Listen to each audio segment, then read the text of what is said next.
నీట్లో మంచి ర్యాంక్ రాని విద్యార్థులకు బెస్ట్ ఆప్షన్ సిఎస్ఈఎంఏ కోర్సులు అడ్మిషన్స్ జరుగుతున్నవి. నమస్తే వంజి గారు. నమస్తే అండి. వనజ గారు, కొన్ని వస్తువులు ఇంట్లో ఉంచుకోవచ్చు అంటారు, కొన్ని వస్తువులు ఇంట్లో ఉంచకూడదు అంటారు. నేను పర్సనల్గా ఫీల్ అవుతానండి. ఏదైనా క్లీనింగ్ చేసేసి అబ్బా ఈ వద్దు, ఇంక ఈ స్టఫ్ మనకి పనికిరాదని తీసి బయటపడేస్తే భలే ప్రశాంతంగా అనిపిస్తుంది. ఏంటో ఒకలాంటి పాజిటివ్ అనిపిస్తుంది. ఆ వైబ్స్ అట్లా తెలుస్తూ ఉంటాయి. అట్లా ఇంట్లో ఉంచకూడని వస్తువులు ఏమైనా ఉంటాయా స్పెసిఫిక్గా? ఉంచకూడదు అంటే ఏదైతే వర్కింగ్ కండిషన్లో లేదో అవి మాత్రం ఇంట్లో ఉంచితే ఏమవుతుందంటే మనం ప్రతిదాన్ని మన ఎదుగుదలకు లింక్ చేస్తూ ఉంటామండి. కాబట్టి ఏదైనా వర్కింగ్ కండిషన్లో లేనప్పుడు దాన్ని ఐదర్ రిపేర్ చేసి దాన్ని పనిచేసేలాగా చేసుకోవాలి. అన్నిటికంటే పెద్ద ఇంపార్టెంట్ థింగ్ వాచ్లు. పని చేయని వాచ్లు ఏవైతే ఉన్నాయో అవి మాత్రం ఖచ్చితంగా ఇంట్లో, అంటే కాలం టైంని బట్టే మన లైఫ్ ఉంటుంది కాబట్టి ఆ వాచెస్ ఎప్పుడైతే ఆగిపోయి ఉంటాయో అవైతే ఎప్పుడైతే పనికిరావో చాలా మంది చెప్పారు. బట్ ఏంటంటే మాట్లాడడం వేరే, ప్రాక్టికల్గా ఎక్స్పీరియన్స్ చేయడం వేరే. ఓకే, సో ఇలాగే మా వాచెస్ కలెక్షన్ బాగా ఉంటుంది కాబట్టి ఏదో మాకు ఇంకొక బిజినెస్ కూడా ఉంది కదా మా, ఏదో స్టాగ్నేషన్ అయితే ఈ ఒక వర్క్ ముందుకు వెళ్ళట్లేదు. ఏంటి అంటే జనరల్గా అనమాట, అంటే చూడాలని కూడా లేదు, ఏదో ఇల్లు సదురుతూ డబ్బా నిండా మా వారివి నావి అన్ని వాచ్లు చూస్తే అందులో సగానికి సగం ఆగిపోయి ఉన్నాయి. అయితే ఇది నిజంగా మీరు బిలీవ్ మీ, అయితే నేను ఏం చేశాను, అయ్యి బాబా ఇన్ని వాచెస్ ఇన్ని ఆగిపోయి ఉన్నాయా, అన్ని కలెక్షన్ ఎప్పుడెప్పుడు నుంచో కదండి కలెక్షన్ అన్నీ పెట్టాక అవన్నీ పట్టుకొని వెళ్ళి వాటికి అన్నీ తీసుకెళ్ళి ఒక వాచ్ కంపెనీలో వచ్చి అన్నిటికీ బ్యాటరీలు వేయించి అవి ఎప్పుడైతే ఇమీడియట్గా అవ్వలేదు ఇది చేంజెస్ అంతా, అవి ఎప్పుడైతే ఈ వాచెస్ అన్నీ రిపేర్ చేయించి పెట్టిన తర్వాత ఏదో ఒక తెలవని ఇంప్రూవ్మెంట్ అయితే ఉంది. ఏదో మాకు సడన్గా వచ్చేసి పెద్ద చెక్ వచ్చేసింది అట్లా అనట్లేదు, కాకపోతే బట్ మూమెంట్ ఉంది, సమ్ మూమెంట్. సో నేనేమనుకున్నానంటే ఓకే ఇది కూడా యాడ్ అయింది.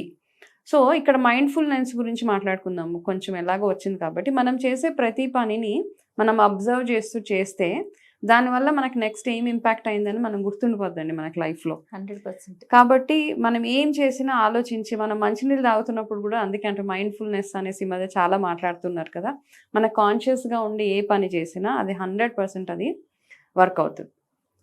సో ఫస్ట్ థింగ్ ఏంటంటే మీ ఇంట్లో పనికిరాని వాచెస్, బేసిక్గా వాల్ క్లాక్స్ కానీ వాచెస్ కానీ ఏది ఉన్నా ఫస్ట్ ఆగిపోయింది అనుకోండి, గోడ దగ్గర ఉంచి నేను తర్వాత బ్యాటరీ తెచ్చేస్తాను కాదు, ఫస్ట్ అక్కడి నుంచి అది తీయండి. తీసేసి దాన్ని బోర్లా ఎక్కడో ఒక దగ్గర పెట్టేసి వాచ్ బ్యాటరీ తెచ్చిన తర్వాత దాని రిపేర్ కండిషన్, వర్కింగ్ కండిషన్లో ఉన్న తర్వాత దాన్ని మళ్ళీ మీరు గోడ మీద పెట్టేయండి. నెంబర్ 1 అది. రెండోది ఏంటి అంటే లెదర్ ఐటమ్స్ ఏవైతే ఉంటాయో మనం చూస్తాం ఇంట్లో, చెప్పులు అవన్నీ చాలా అవస్థలు, హ్యాండ్ బ్యాగ్స్ ఎస్పెషల్లీ ఆడవాళ్ళవి. కొన్ని బ్యాగ్స్ కొనేస్తాం మనము, కలర్స్ అని మ్యాచింగ్ అని కొంటాము. కొన్నాక ఏమవుతుందంటే ఆ లెదర్ని కొంచెం ఇలా పైన ఇలాగా వచ్చేస్తూ ఉంటుంది పైకి కదా, క్లీన్ చేయాలి, ఫంగస్ లాగా వస్తుంది. ప్లస్ దాని మీద నుంచి ఇట్లా పొట్టు వచ్చేసినట్టు గ్రీనిష్గా అయిపోతుంది, ఫంగస్ వచ్చేస్తూ ఉంటుంది. అట్లా వచ్చినప్పుడు ఫస్ట్ దాన్ని తీసి బయట పాడేసేయండి. ఇట్లా ఉన్నప్పుడు ఏమవుతుంది అంటే ఒక్కొక్క ఐటమ్ ఇంట్లోది ఒక్కొక్క గ్రహానికి లింక్ అయి ఉంటుంది. సో శని బాధలు ఎక్కువ అయిపోతూ ఉంటాయి అంటారు. ఇట్లా లెదర్ ఎప్పుడైతే ఇంట్లో వాసన వచ్చినా, లెదర్ పాడైపోయినా, కాబట్టి అట్లాంటి లెదర్స్ ఏమైనా ఉంటే మాత్రం అది ఫస్ట్ తీసి బయటపడే.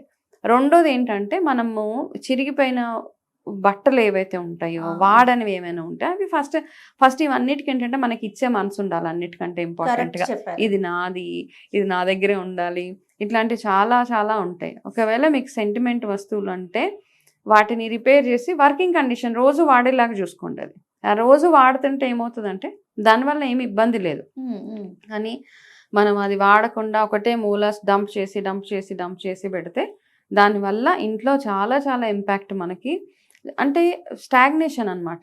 మీరు చూడండి, అందుకే అన్న మైండ్ఫుల్నెస్, ఫస్ట్ మైండ్ఫుల్గా ఉండండి. ఫస్ట్ ఇంటినంతా అబ్జర్వ్ చేయండి, ఏ వస్తువు ఎట్లా ఉంది, ఏ వస్తువు పనికిరాదు. కొంతమంది కప్స్ అవసరాలు పగిలిపోతే దానికి డిజైన్ చేసి ఇట్లా, జపాన్లో కూడా ఇది ఒక ఆర్ట్ అండి యాక్చువల్గా.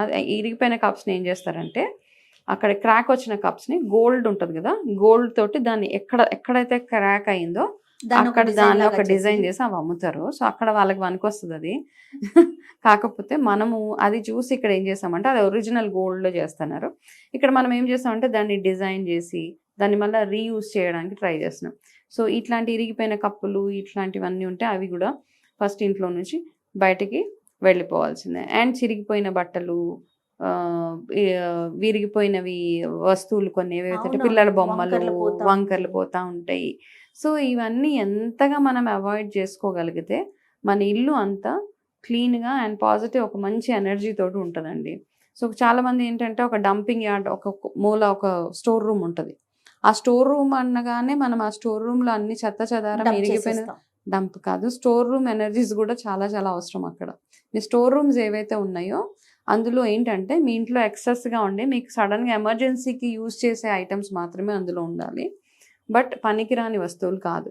పాతకాలంలో గాది అనేవాళ్ళు, స్టోరేజ్ ధాన్యము అవంతా స్టోర్ చేసేవాళ్ళు నిత్యం ఎప్పుడు అట్లా. వాళ్ళ అంత అంటే పాడి పంట ఎంత బాగుండేది కదా. సో ఈ గాదిల్లో వాటిలో స్టోరేజ్ స్పేసెస్ లో ఏంటంటే ధాన్యం పెట్టేవాళ్ళు ఎక్కడ. కానీ ఇప్పుడు మనం స్టోరేజెస్ లో ఏం చేస్తున్నామంటే పనికిరాని వస్తువులు అట్లాంటి పెట్టడం. అంతే అంటే ధాన్యం పెట్టడం వల్ల దానికి మీనింగ్ ఏంటంటే రీగ్రో అవుతాయి, మళ్ళీ ఎదుగుతూ ఉంటది కదా. ఆ ధాన్యం తీసి ఏదైనా కానీ పప్పులు ఉప్పులు ఏదైనా మీరు మట్టిలో వేస్తే మళ్ళీ ఎదుగుతుంది. సో ఆ ఎదిగేవి అన్ని స్టోరేజ్ లో ఉండాలని ఒక మంచి ఇంటెన్షన్ తోటి అప్పుడు స్టోరేజ్ స్పేసెస్ అట్లా పెట్టుకునే వాళ్ళు అనమాట. ఓకే, కానీ ఇప్పుడు మనం ఏం చేస్తున్నాము, ఇరిగిపోయిన సోఫాలు, ఇరిగిపోయిన సామాన్ అన్ని తీసుకెళ్ళి ఆ లోపల పెడతాం, అది ఇవ్వలేం. అండ్ ఎస్పెషల్లీ ఎలక్ట్రానిక్ గూడ్స్ ఏవైతే ఉన్నాయో, పనికిరాని ప్రింటర్లు, పనికిరాని కంప్యూటర్లు, పనికిరాని వాట్ ఎవర్, అవి ఏం చేస్తుంటే ఈ పనికిరాని ఎలక్ట్రానిక్ గూడ్స్ అని రాహుని ఇండికేట్ చేస్తాయి. ఎప్పుడైతే అవి మనకి పనికి రావట్లేదు, అవి అట్లానే ఉన్నాయో, మళ్ళీ రాహు గ్రహాలు కూడా, రాహు ఏంటంటే బాగుంటే మనకి సూపర్ నేమ్ ఫేమ్ అన్నీ ఉంటాయి అనమాట. సో దాన్ని డిప్లీట్ చేసి రాహు గ్రహం ఒక ఎనర్జీస్ మనం మైనస్ చేసుకుంటూ వెళ్ళాలంటే ఇట్లాంటి పనికిరాని ఎలక్ట్రానిక్ గూడ్స్ అన్ని ఇంట్లో పెట్టుకోవాలి. ఒకవేళ పనికొచ్చే ఎలక్ట్రానిక్ గూడ్స్ ఏమైనా ఉంటే కనుకంటే ఒక్కొక్క గ్రహానికి ఒక్కొక్క వస్తువుని మనం లింక్ చేస్తూ వెళ్తున్నాం కాబట్టి. సో ఇట్లాంటివన్నీ అనమాట. చాలా మంది ఇంకా చేయకూడని పని కూడా చెప్పేస్తాయి ఇందులో. బాత్రూమ్ లో ఫోన్ తీసుకెళ్ళి కూర్చుంటారు. సో అది అయితే ఆరోగ్యపరంగా కూడా మనకి చాలా వర్స్ట్. అండ్ అదే విధంగా మీ పని బ్లాకేజెస్ మాత్రం విపరీతంగా బ్లాకేజెస్ అయిపోతాయి. ఇది ఎవరైతే చేస్తున్నారో ఫస్ట్ ఇవంతా స్టాప్ చేస్తే గనక, ఎందుకంటే ఈ టాపిక్ కి బయట, I mean it's not a part of the topic, but still చాలా మంది బాత్రూమ్ లోకి ఇలా ఫోన్ తీసుకొని వెళ్ళి కూర్చుంటారు. అలా కూర్చున్న వాళ్ళు, ఎస్పెషల్లీ బిజినెస్ చేసేవాళ్ళు, జాబ్ చేసేవాళ్ళు, మీరు చూడండి ఎవరైతే ఈ పని చేస్తున్నారో వాళ్ళకి అన్ని బ్లాకేజెస్. మీరు టైం గురించి ఎంత ఆలోచిస్తున్నారో, నేను ఈ టైం వేస్ట్ చేయదలుచుకోవట్లేదు అని, మీకు ఆ టైం కంటే ఎక్కువ మీకు లాసెస్ ఎక్కువ ఉంటాయి. రీజన్ ఏంటి వనజ గారు? అంటే ఎందువల్ల? అంటే bathroom is ruled by Rahu అండి, ప్లానెట్ గా చూసుకుంటే గనక. అక్కడికి మనం ఈ ఫోన్స్, ఎలక్ట్రానిక్ గ్యాడ్జెట్స్ అవన్నీ తీసుకుంటే డర్టీ ప్లేస్ కదా. సో డర్టీ ప్లేస్ లో వెళ్ళినప్పుడు ఏమవుతుంది, మనకి ఆబ్వియస్ గా మనకి రకరకాల బ్లాకేజెస్ వస్తూ ఉంటాయి. సో ఓన్లీ రాహు ప్లానెట్ గురించి మాట్లాడాలంటే చాలా, ఏం చేస్తే మనకి బెనిఫిట్స్ అవుతాయి, ఏం చేస్తే మనకి మైనస్లు అవుతాయి అన్నది మనం ఒకసారి మాట్లాడుకుందాం. చాలా ఇంట్రెస్టింగ్ ఉంటాయి యాక్చువల్ గా.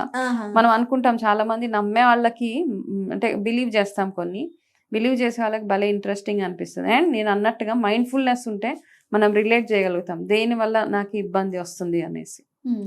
సో వేస్ట్ వస్తువులు ఏవి ఉన్నా కూడా ఇమీడియట్ గా బయటకు పంపించేసేయాలి. ఫస్ట్ ఇచ్చే మనసు, ఎవరికైనా వేరే వాళ్ళకి పనికొస్తుందా అది ఒకటి చూసుకోండి.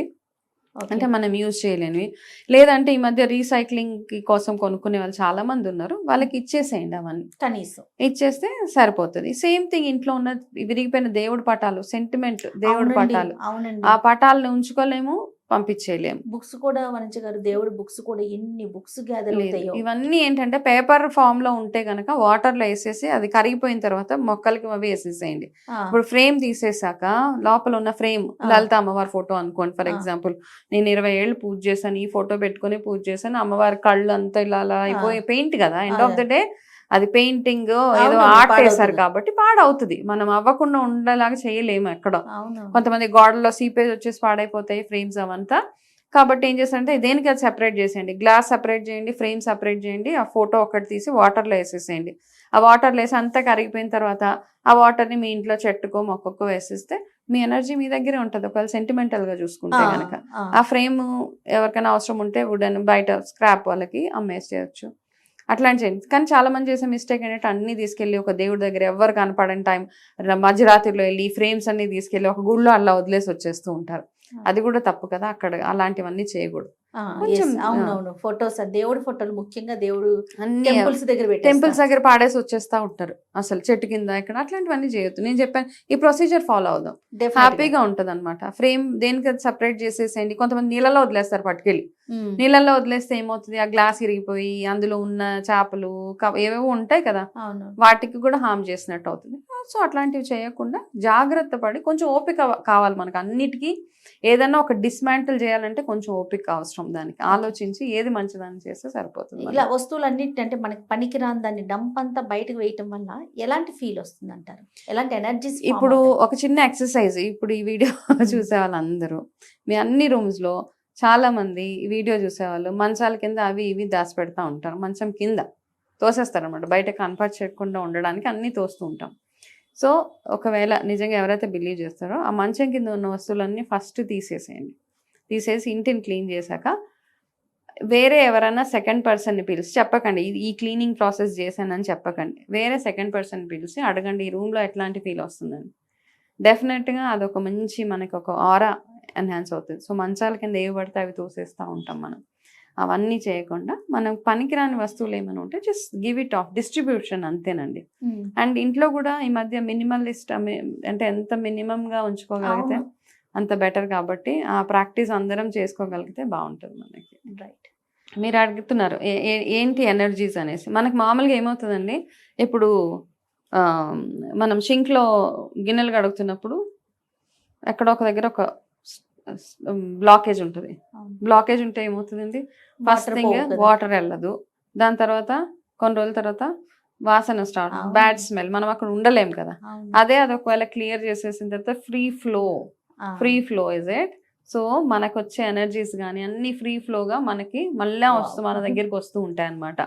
సో మనం ఈ బ్లాకేజెస్ని ఎప్పుడన్నా కానీ ఇట్లానే రిలేట్ చేయాలి. ఏదైనా ఒక డ్రైనేజ్ దగ్గరికి వెళ్తే మనకి ఎట్లా ఉంటుంది, అదే పనిగా మనం బ్లాక్ చేసి పెడితే కదా, మీరు మీ మంచం కింద ఇంత బ్లాకేజ్ పెట్టారు, ఆ బ్లాకేజ్ పెడితే ఆ రూమ్లో ఎవరైతే ఉంటున్నారో వాళ్ళకి ఎప్పుడు గొడవలు చికాకులు అన్నీ అవుతూ ఉన్నాయి. బట్ మీరు ఈ దృష్టితో ఎప్పుడు చూడరు, మీరు కింద క్లియరెన్స్ నేను చేయట్లేదు. అది చేసిన తర్వాత మీ బ్లాకేజ్ క్లియర్ అయిపోయిన తర్వాత మీకు రావాల్సిన గుడ్ ఏదైతే ఉందో అది వచ్చేస్తుంది, అదంతా డెఫినెట్ గా వస్తుంది. టోటల్ కావాల్సింది అదే. కాబట్టి ఇవి అంటే క్లెన్లీనెస్ కానివ్వండి, ఇవన్నీ అంటే క్లీన్ గా ఉండడము అంటే మనం ఏదో ఇల్లుని ఇలా అంత బ్యూటిఫుల్ గా పెట్టుకోవాలి వాళ్ళలాగా, మనకున్న వాటిల్లోనే ఎక్కడ ఏది ప్లేస్ చేయాలో అక్కడ ప్లేస్ చేసి ఏ గది ఎట్లా ఉండాలో అట్లా ఉంచితే సరిపోతుంది మనకి.